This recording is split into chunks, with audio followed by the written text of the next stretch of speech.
욕실에서 예상치 못한 일이 벌어졌습니다. 윤석호 어르신의 등을 닦아드리던 제 손이 멈췄어요. 어르신의 몸이 반응하고 있었습니다. 죄송합니다. 정말 죄송합니다. 어르신의 얼굴이 붉어지며 당황하는 모습이 역력했고 몸을 돌리려 애쓰셨지만 뇌졸중 후유증으로 제대로 움직일 수가 없으셨죠. 이번이 처음이 아니었어요. 벌써 며칠째 반복되는 일이었습니다. 어르신, 괜찮아요. 제가 담담하게 말했지만 사실 제 심장도 빠르게 뛰고 있었고 손끝까지 떨리는 긴장감을 느낄 수 있었습니다. 그리고 제 입에서 믿을 수 없는 말이 흘러나왔어요. 제가 손으로 해드릴까요? 욕실이 조용해졌습니다. 윤석호 진심, 어르신이 제 이게 얼굴을 뭡니까? 조심스레 바라봤고 손으로 저도 어르신을 해드릴까요? 똑바로 보고 있었죠. 긴 침묵이 흘렀습니다. 진심이신 겁니까? 네. 그날 102호 욕실에서 모든 선이 무너졌습니다. 54세 간호조무사인 제가 75세 어르신과 벽 하나를 사이에 둔 이웃 사이의 금기를 깨뜨린 순간이었죠. 이야기 시작 전 구독과 좋아요 부탁드려요. 감사합니다. 제 이름은 박미선, 올해 나이 54세입니다. 결혼한 지 27년째 간호조무사였는데 최근 퇴직을 하고 실버케어 창업을 준비하고 있었어요. 남편 준혁은 57세로 제약회사 영업본부장이었고 점점 집에 없는 시간이 많아졌습니다. 어느 날 남편 차에서 여성용 립스틱을 발견했을 때도 저는 확인하고 싶지 않아서 그냥 모른 척했고 그의 옷에서 풍기는 낯선 향수 냄새도 애써 외면했어요. 어차피 27년을 함께 살았는데 이제 와서 뭘 어떻게 하겠어. 그렇게 스스로를 위로하며 텅 빈 아파트에서 혼자 저녁을 먹는 날들이 반복되고 있었습니다. 하지만 제가 왜 75세 어르신께 그런 제안을 하게 됐는지는 4주 전으로 거슬러 올라가야 해요. 바로 옆집 102호에는 윤석호 어르신이 혼자 사셨어요. 6년 전 부인을 암으로 여의신 후 혼자 지내고 계셨고 평소 복도에서 마주치면 공손하게 인사만 나누던 사이였습니다. 항상 단정한 옷차림에 온화한 미소를 지으시는 분이었고 우리는 벽 하나를 사이에 두고 각자 외로운 시간을 보내고 있었어요. 하지만 그때만 해도 저는 몰랐습니다. 그 벽 하나의 거리가 얼마나 가까운지 그리고 그 가까움이 얼마나 위험한 것인지를요. 그날 저녁 쓰레기를 버리러 복도로 나왔을 때였습니다. 한파가 몰아치던 날이었어요. 복도 창문으로 찬바람이 스며들어와서 저는 두꺼운 가디건을 여미며 서둘러 걸었죠. 그런데 102호 문 앞을 지나가는데 현관문 앞에 신문이 사흘치나 쌓여 있는 게 보였습니다. 며칠째 어르신을 못 뵀는데 불길한 예감이 들었지만 저는 일단 쓰레기를 버리고 집으로 돌아왔어요. 하지만 그 불안감이 계속 마음에 걸렸고 다음날 저녁에도 신문은 그대로였습니다. 저는 102호 초인종을 눌러봤지만 대답이 없었고 괜히 이상한 생각이 들어 불안했습니다. 그리고 다음날 현관문을 열고 문을 잠그는데 102호 문 앞에 누군가 쓰러져 있는 게 보였습니다. 어르신! 윤석호 어르신이었어요. 얼굴이 창백하게 질려 있었고 한쪽 팔이 이상하게 축 늘어져 있어서 저는 급하게 119에 전화를 걸었습니다. 주공 아파트 102호 앞이요. 어르신이 쓰러지셨어요. 구급차가 도착했고 저는 자연스럽게 함께 타고 병원으로 갔어요. 응급실에서 의사 선생님이 설명했습니다. 경미한 뇌졸중입니다. 반신마비 증상이 있어서 당분간 혼자 생활하시기 어려울 겁니다. 어르신이 깨어나셨을 때 저는 자녀분들께 연락을 드렸는데 미국에 사는 딸분도 제주에 사는 아들분도 당장 오기는 어렵다고 하셨어요. 전문 간병인을 알아봐 주시면 비용은 보내드릴게요. 전화를 끊고 병실로 들어가니 윤석호 어르신이 난처한 표정으로 앉아 계셨습니다. 자식들한테 연락하셨나요? 네, 두 분 다 사정이 있으셔서 전문 간병인을 알아보라고 하시던데요. 어르신의 목소리가 쓸쓸하게 가라앉았고 그 순간 저는 망설이지 않고 말했어요. 제가 도와드릴게요. 뭐라고요? 저도 간호조무사 자격증이 있어요. 20년간 보건 업무를 했고 어차피 바로 옆집이니까 편하잖아요.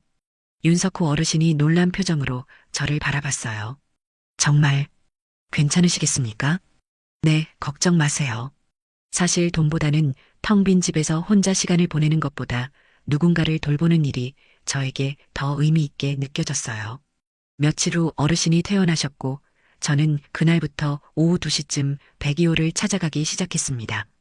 그때만 해도 저는 몰랐어요. 어르신이 조심스럽게 한 가지 부탁을 하셨을 때 예상치 못한 상황 속으로 발을 들여놓게 된다는 것을요. 간병을 시작한 지 일주일이 지났습니다. 저는 매일 오후 2시쯤 102호를 찾아가 점심을 데워드리고 약을 챙겨드리고 물리치료 운동을 도와드렸어요. 어르신과 이야기를 나누다 보니 이분이 얼마나 따뜻한 분인지 알게 되었고 무엇보다 저를 선생님이라고 부르시는 그 호칭이 좋았습니다. 27년 동안 남편에게 여보도 아닌 너, 당신으로만 불렸던 제가 존중받는다는 느낌이었거든요. 그런데 일주일째 되던 금요일 저녁 어르신이 조심스럽게 말씀하셨어요. 박 선생님, 너무 송구스럽지만 제가 혼자서는 씻기가 힘들어서요. 샤워 좀 도와주실 수 있겠습니까? 그 순간 저는 잠깐 머뭇거렸습니다. 남편도 아닌 다른 남자의 샤워를 도와드린다는 게 쉬운 일은 아니었지만 어르신의 곤란한 표정을 보니 거절할 수가 없었어요. 네, 제가 도와드릴게요. 토요일 저녁 처음으로 어르신의 샤워를 도와드렸습니다. 욕실에 들어가면서 저는 깊게 숨을 들이마셨고 최대한 전문가답게 행동하려 애썼어요. 물 온도는 괜찮으세요? 네, 적당합니다. 저는 조심스럽게 어르신의 등을 닦아드렸고 반신마비로 불편한 팔 부위는 특히 신경 써서 씻겨드렸습니다. 샤워를 마친 후 어르신이 말씀하셨어요. 선생님 손길이 참 따뜻합니다. 제 아내가 생각나네요. 그 말을 듣는 순간 제 가슴이 뛰는 걸 느꼈어요. 그날 이후로 저는 일주일에 3번 정도 어르신의 샤워를 도와드렸고 우리 사이에는 묘한 친밀감이 생기기 시작했습니다. 어느 날 옛 직장 동료 순이가 커피를 마시자고 했어요. 미선아, 요즘 표정이 밝아졌네? 무슨 일 있어? 옆집 어르신 간병하고 있어. 그래도 조심해.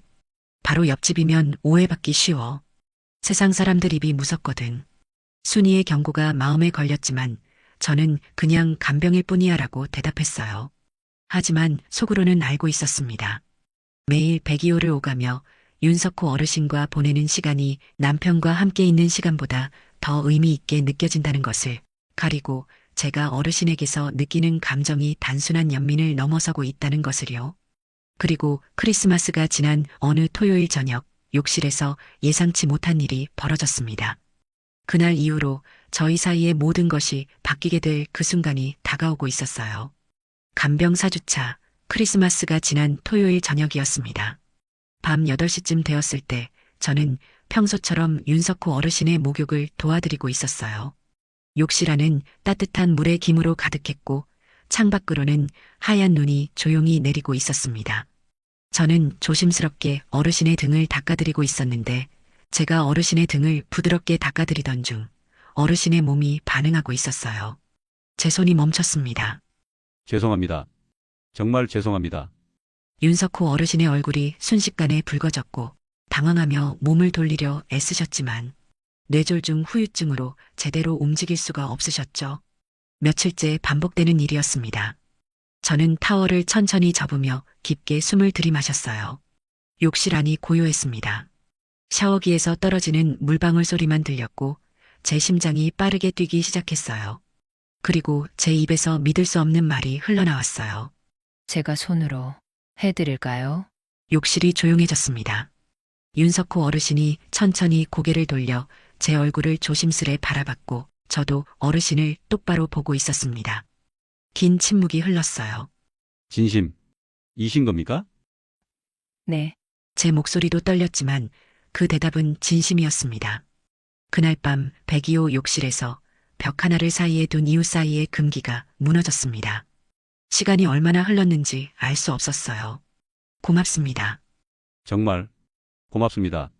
윤석호 어르신이 진심 어린 목소리로 말씀하셨고 저는 조용히 고개를 끄덕였습니다.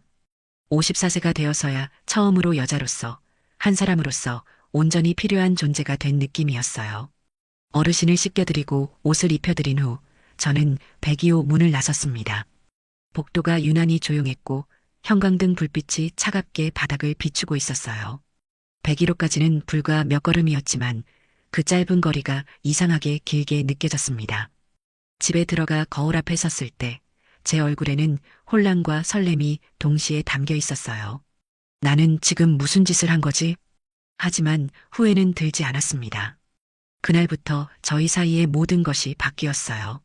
돌이킬 수 없는 선을 넘은 것이었고 저는 매일 저녁 백이호를 찾아가게 되었습니다. 하지만 행복은 오래가지 않았어요. 복도 저편에서 누군가 저희를 지켜보고 있었고 그 시선은 점점 더 의심으로 가득 차오르고 있었으니까요. 그날 이후로 저는 거의 매일 밤 백이호를 찾아갔습니다. 명목은 여전히 간병이었지만 우리 둘 다 알고 있었어요. 1월 첫째 주가 지나갈 무렵 저는 거의 매일 밤 9시가 넘어서야 백일호로 돌아오곤 했습니다. 문제는 다른 곳에서 시작되고 있었어요. 부녀회장 김 씨가 복도에서 저를 자주 마주치기 시작했고 어느 화요일 저녁 백이호에서 나오는 저를 붙잡고 물었습니다. 박 선생님, 어제도 밤 10시까지 계셨던 것 같던데요? 네, 어르신이 저녁에 씻는 걸 좋아하셔서요. 그래도 밤에는 좀. 남자 혼자 사는 집에 밤늦게까지 계시면 오해받을 수 있잖아요. 김 씨의 눈빛에는 의심이 가득했고 저는 애써 담담하게 대답했지만 가슴 한구석에서 불안감이 자라나고 있었습니다. 그리고 며칠 후 그 불안감은 현실이 되었어요. 목요일 저녁 드물게 남편 준혁이 일찍 귀가했습니다. 제가 백이호에 있을 때였어요.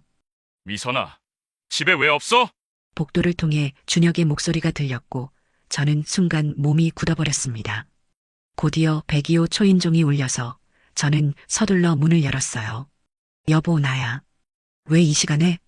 내가 내 집에 오는데 왜가 어디 있어? 요즘 왜 이렇게 옆집에 있어? 준혁의 목소리에는 의심이 가득했습니다. 그때 준혁의 휴대폰에서 카카오톡 알림이 울렸고 화면에 지은이라는 이름이 떴어요. 누구예요, 지은이? 회사 후배야. 업무 관련 연락이야. 준혁이 급하게 휴대폰을 뒤집었지만 그의 표정이 너무 어색했습니다. 당신도 지은이랑 뭔가 있는 거 아니에요? 그건 상관없어. 지금은 내 일이 문제야. 준혁이 갑자기 목소리를 높였고 거실에 있던 윤석호 어르신이 난처한 표정으로 일어서셨어요. 집으로 가자. 저는 어르신께 미안한 눈빛을 보낸 후 준혁을 따라 백일호로 들어갔고 문이 닫히자마자 싸움이 시작되었습니다. 27년을 같이 살았는데 이게 뭐야? 옆집 할아버지 집에서 밤 9시까지? 간병이라니까요. 앞으로 밤에는 옆집 가지 마. 왜요? 보기 안 좋아. 복도식 아파트라 다 보인다고. 그날 밤 우리는 각자의 방에서 잠을 잤고 벽 너머 백이호가 유난히 가깝게 느껴졌습니다. 다음 날부터 저는 조금 더 조심했어요. 밤 8시 전에는 백이호를 나오려고 애썼지만 부녀회장 김 씨의 감시는 점점 더 심해졌습니다. 저는 알고 있었어요. 이 관계가 언젠가 들킬 거라는 것을. 하지만 멈출 수가 없었습니다. 그리고 그날이 왔어요. 1월 둘째 주 토요일 모든 것이 무너진 그날이 다가오고 있었습니다. 1월 둘째 주 토요일 저녁이었습니다. 저녁 7시 30분쯤 저는 평소처럼 윤석호 어르신의 목욕을 도와드리고 있었어요. 욕실 안은 따뜻한 김으로 가득했고 창밖으로는 겨울밤의 어둠이 깔리고 있었습니다. 하지만 그날 모든 계획이 틀어지고 말았어요. 남편 준혁이 회사 후배 지은과의 저녁 약속이 갑자기 취소되어 예상보다 훨씬 일찍 집에 온 거였습니다. 복도에서 익숙한 발소리가 들렸어요. 101호 현관문이 열리는 소리가 들렸고 냉장고에 붙여둔 102호에 있어요. 쪽지를 봤나 봅니다. 그런데 이번에는 혼자가 아니었어요. 김 회장님도 같이 좀 가주시죠. 제가 뭔가 확인하고 싶은 게 있어서요. 부녀회장 김 씨의 목소리가 들려서 순간 제 심장이 멈추는 것 같았습니다. 102호 초인종이 급박하게 울려서 저는 황급히 어르신께 타월을 건넸어요. 어르신, 빨리 옷 입으세요. 초인종 소리가 멈추더니 현관문이 벌컥 열렸습니다. 관리실 마스터키를 가져온 것 같았어요. 역시 여기 있었구나. 준혁의 목소리가 거실에 울려 퍼졌고 저는 서둘러 욕실 문을 열고 나갔습니다. 거실에는 남편 준혁과 부녀회장 김 씨가 서 있었습니다. 준혁의 얼굴은 분노로 일그러져 있었어요. 27년을 같이 살았는데 이딴 식으로. 여보, 이건. 입 닥쳐. 김 회장님이 봤어. 너 매일 밤마다 여기 온다고. 밤 10시까지. 욕실 문 앞에 고인물과 어지럽게 널린 타월들이 모든 걸 말해주고 있었습니다. 그리고 제 머리카락에서 떨어지는 물방울, 촉촉하게 젖은 옷자락까지. 윤석호 어르신이 거실로 나오셨어요. 제 잘못입니다. 박 선생님은 정말 간병만. 어르신은 가만히 계세요. 준혁이 버럭 소리를 질렀고 부녀회장 김 씨가 휴대폰을 꺼내 사진을 찍기 시작했습니다. 증거는 남겨야죠. 준혁이 제 팔을 거칠게 잡아 끌었어요. 집으로 가자. 지금 당장. 복도를 건너 101호로 끌려가는 동안 몇몇 이웃들이 문을 열고 고개를 내밀었습니다. 101호 문이 쾅 하고 닫히면서 그날 밤 제 인생에서 가장 끔찍한 시간이 시작되었어요. 27년 동안 나한테 뭐가 불만이었어? 당신은 나한테 뭘 해줬는데? 언제부터 나를 사람 취급했어? 그게 지금 중요해? 넌 75세 할아버지랑. 그것도 바로 옆집에서. 그럼 당신은? 지은이랑은 뭐예요?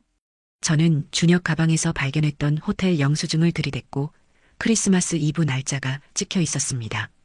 그건 업무상 필요한 거였어. 똑같은 외도인데 뭐가 달라요? 달라. 나는 젊은 여자고 너는 75세 할아버지잖아. 저는 그 순간 깨달았어요. 남편에게 중요한 건 외도 자체가 아니라 누구와 했느냐였다는 것을요. 이혼하자. 위자료? 없어. 내가 잘못한 건데. 재산 분할도 최소한만 해줄 거야. 그날 밤 저는 혼자 방에 남겨졌습니다. 거울 앞에 선 54세 여자의 초라한 모습, 눈가에는 눈물 자국이 말라붙어 있었어요. 추잡한 짓이라는 남편의 말이 계속 귓가에 맴돌았습니다. 그런데 이상했어요. 눈물은 나는데 후회는 되지 않았습니다. 그래도 그 순간만큼은 진짜였어. 모든 것을 잃었습니다. 하지만 이상하게도 후회는 되지 않았어요. 그리고 이것은 시작에 불과했습니다. 3개월 후 이혼이 확정되고 나서 진짜 지옥이 시작될 줄은 그때는 몰랐습니다. 3개월이 지났고 이혼이 확정되었습니다. 법원에서 이혼 판결문을 받아들고 나오는 순간 차가운 겨울바람이 얼굴을 스쳤어요. 위자료는 없었고 재산 분할도 최소한으로만 받았으며 27년 살던 집은 준혁이 가져갔습니다. 저는 외곽의 작은 원룸으로 이사했어요. 이삿짐 상자에 27년의 추억을 담으며 계속 울었고 각 물건을 손에 쥘 때마다 이게 다 무슨 소용이었을까 하는 생각이 들었습니다. 그날 오후 친구 순이에게서 전화가 왔어요. 미선아, 미안해. 나도 남편 있는 몸이라 당분간은 연락하기 어려울 것 같아. 20년 넘게 알고 지낸 친구마저 등을 돌렸습니다. 친구들이 하나둘씩 연락을 끊었고 교회 구역장에게서도 전화가 왔어요. 박 집사님, 당분간은 모임 참석을 자제해 주시면 좋겠어요. 다른 집사님들이 불편해하세요. 준비하던 실버케어 창업은 완전히 무산되었습니다.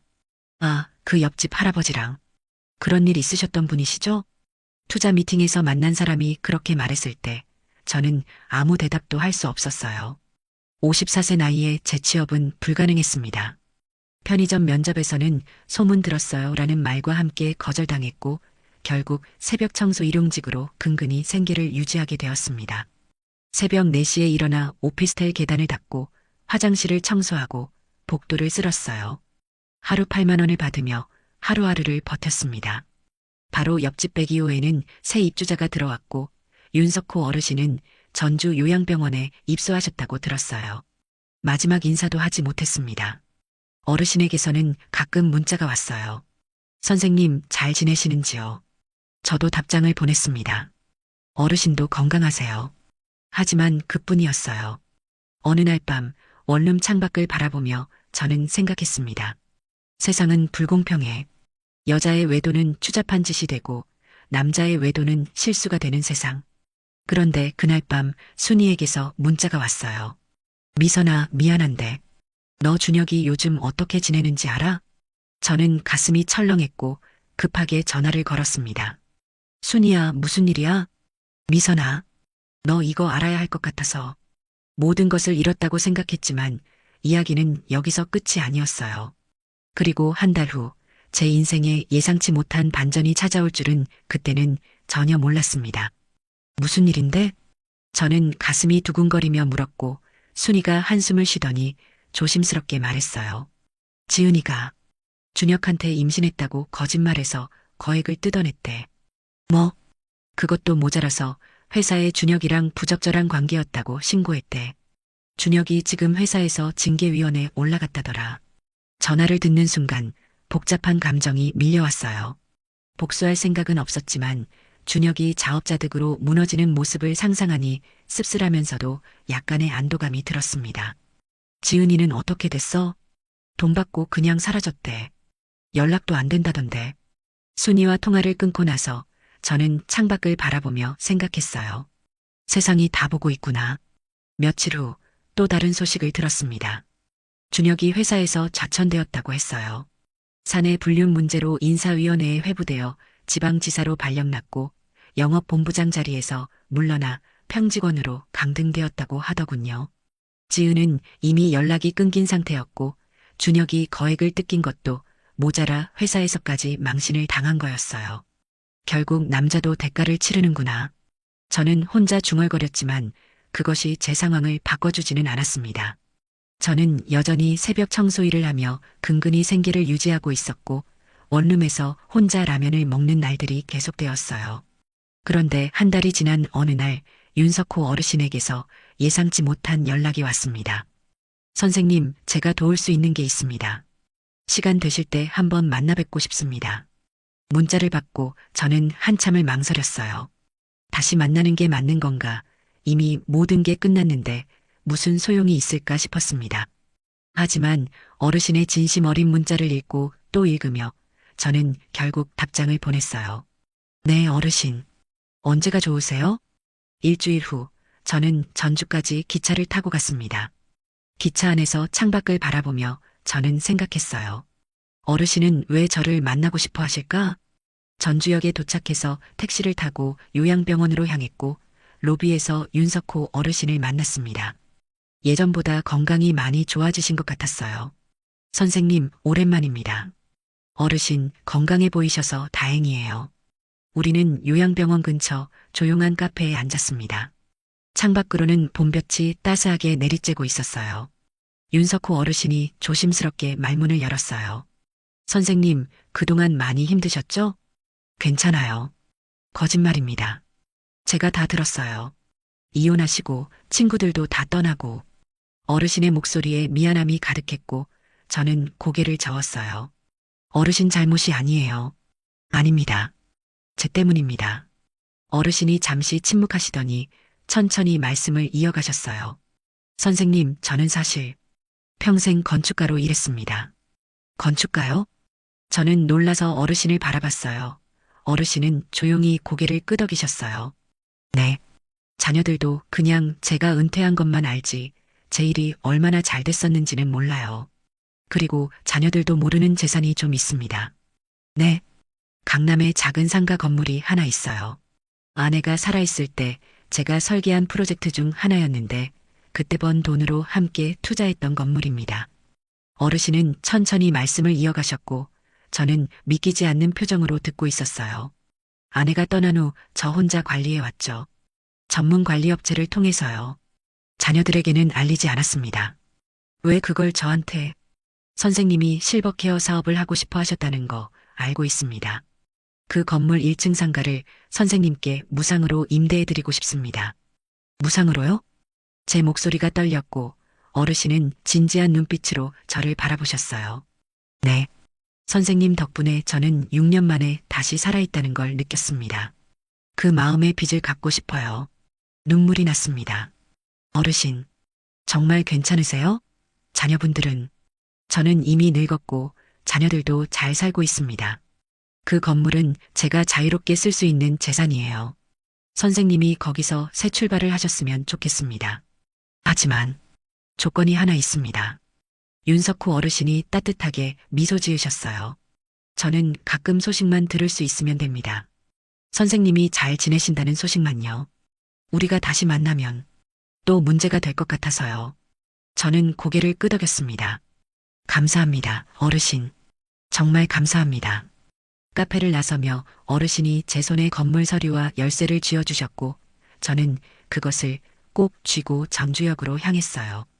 기차 안에서 서류를 펼쳐보니 강남 한복판에 있는 4층 상가 건물이었고 1층은 약 50평 규모의 넓은 공간이었습니다.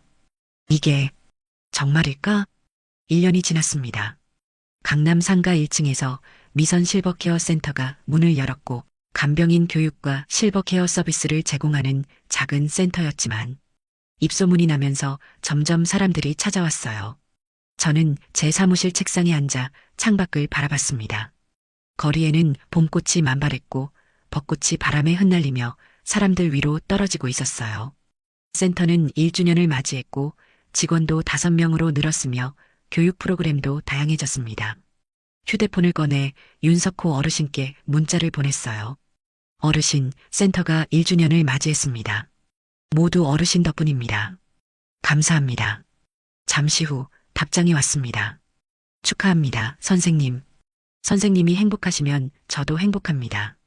항상 건강하세요. 저는 작게 미소 지었어요. 문득 준혁 생각이 났습니다. 지방지사로 자천된 후 혼자 살고 있다는 소식을 들었는데 지은에게 뜯긴 돈도 컸고 회사에서의 입지도 많이 약해졌다고 하더군요. 우리 둘 다 외도했는데 결국 대가를 치른 건 우리 둘 다였구나. 하지만 차이가 있었어요. 저는 무너진 후 다시 일어섰지만 준혁은 여전히 무너진 채로 있었습니다.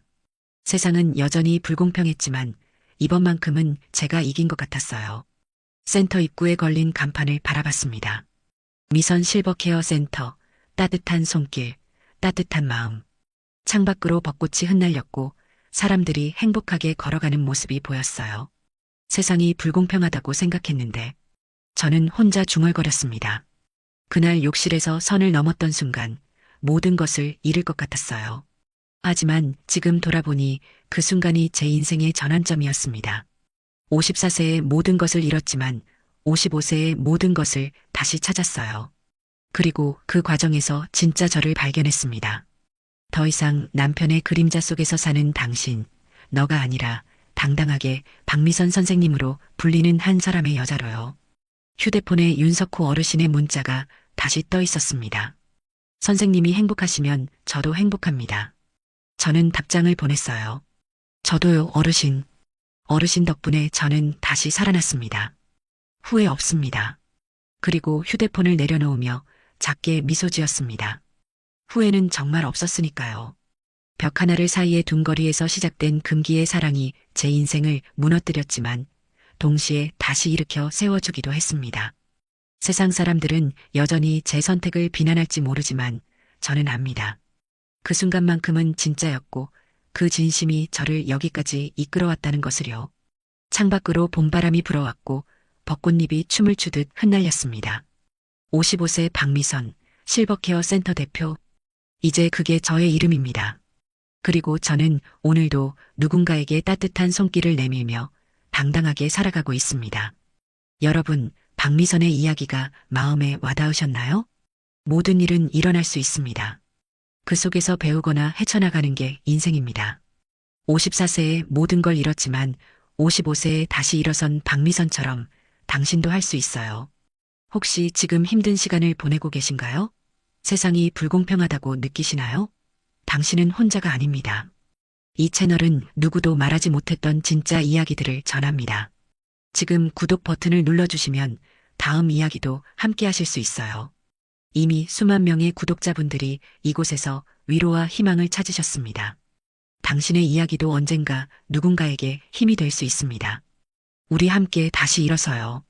후회 없는 삶, 당당한 삶을 응원합니다. 황혼의 깊이 있는 이야기들을 계속 보시려면 구독과 알림 설정으로 함께 해주시고 좋아요로 응원해주세요. 여러분의 클릭 하나로 제가 영상을 제작하는데 큰 힘이 됩니다. 인생의 황혼에서 다시 피는 늦은 사랑과 우리 모두가 경험할 수 있는 외로움과 용기에 대해 이야기하는 늦게 핀 지혜였습니다.